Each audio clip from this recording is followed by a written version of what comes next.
Hi guys, it's Karen here and welcome to my channel. Today I am going to be working in my smaller dilutions journal and I've decided to use some Distress Oxides.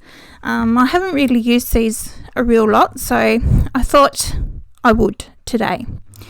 So I'm just starting off in my page like I have done previously, just with the Distress inks, and making a splotchy kind of rainbowy background. So I've got a little round gel plate there that I'm using to put my ink on, and spraying it with a little bit of water before I transfer it into my journal. I've also gessoed the pages in my journal as well, which will help the colours to move and to layer and all that kind of stuff. Just makes it a little bit easier when you're not using watercolour paper, which is the more ideal option. So I'm just building up my layers here. Now I have sped this first part of my video up so that you could see how I did it, but not bore you with how long it actually takes, because it does take quite a while to actually do. And you just basically keep on going until you're happy with how it turns out. So the last thing that I've done is actually sprinkled some water onto my page to make some little drops, which I have mopped up, and then I've sprayed it with a workable fixative. So the workable fixative is meant to seal the colours so that when I go to add my gel medium over the top, they won't move. So the images that I have here today are from Michelle Grant Designs, and this is from her Restart art pack. There's a link in the description box if you want to go check that out. And I've also got some pattern paper also from Michelle from a different art pack that I've decided to use today. So but before I stick that down, I'm going to add a little bit more into my background here. So I've got some stamps from Paper Artsy, just some little mini ones there, and I've also got a Stamperia one here from Antinous. This is one of his new ones, which is a geo based one, which looked really cool. So oh my god, did you just see that? Did you see what happened?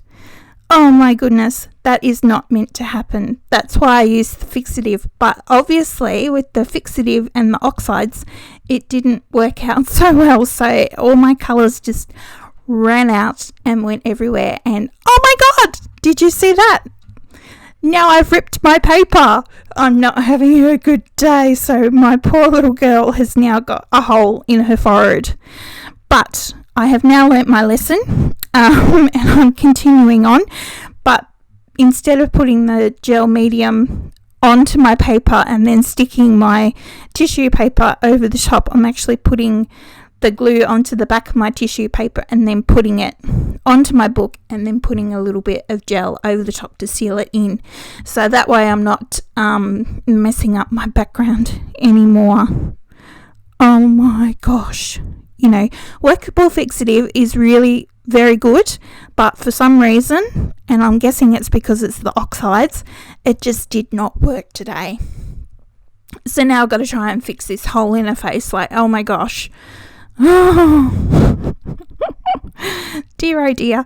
So what I've got out my inks again, and I've got a little paintbrush this time, and I'm just creating some layers in that hole, trying to blend it up so it kind of matches in with the rest of the rest of what's underneath the tissue. So, and I'm drying it in between the layers so I can build it up and see how it looks. So it's still not 100%, obviously, because there's a hole there, but I have fixed it pretty well. So while that's kind of drying, I've decided to put a little bit of a white bit around my quote, and the quote says, "Who you are tomorrow begins with what you do today." Dear oh dear. So before I continued on, I actually put another layer of workable fixative over the top and let that dry before I started adding in my Jane Davenport pastels over the top. So I wasn't going to use pastels, but in the end I kind of needed to, because, well, she had a massive big hole on her forehead, so I needed to try and fix it and blend it out. So by fixing it with the oxides and then adding the pastels over the top, it really does diminish the hole. And because I've also added the white Posca pen into her eyes, that really draws your eye to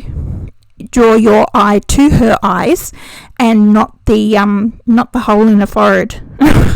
Oh my goodness, dear oh dear. So if you do happen to have a disaster like I did today, don't fret, don't give up. It is possible to actually fix it. So this is just how I fixed mine for today. So I've added in a little bit there of Posca, some white highlights onto her cheek and her nose, just to help draw attention away from that ripped forehead, and in enhancing the eyes a little bit now by drawing in some eyelashes. So that's what I'm doing there with that black Posca. So I think that actually looks good, because you're now looking at her eyes and not the bit on the forehead. So I've got some